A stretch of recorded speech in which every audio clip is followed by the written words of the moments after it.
Everyone, আসসালামু আলাইকুম। এত গরমের মধ্যে এরকম কাঁঠাল খেতে হবে বেশি করে। আর কাঁঠালে যারা যারা খাবে এই গরমের মধ্যে তাদের গা শুধু কাঁঠাল কাঁঠাল গন্ধ করবে, মনে করবে যে বাবা কি খাইছে রে। গা ঘামবে আর গায়ের সেন্ট মাখতে হবে না, কোনো পারফিউম ইউজ করতে হবে না। গা ঘামবে, গায়ে থেকে একটা কাঁঠাল ফ্লেভার বেরোবে। তাই বের হবে না?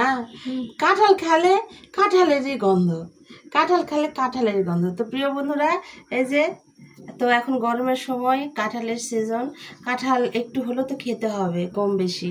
তো কাঁঠাল যদিও আমার খুব একটা আমি খেতে পারি না, দু একটা খাবো ইনশাল্লাহ যদি রেজেকে থাকে।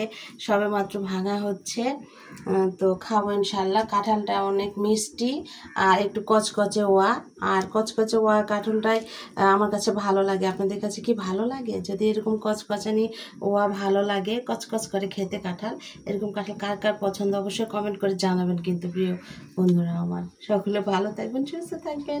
আসসালামু আলাইকুম, আল্লাহ হাফেজ।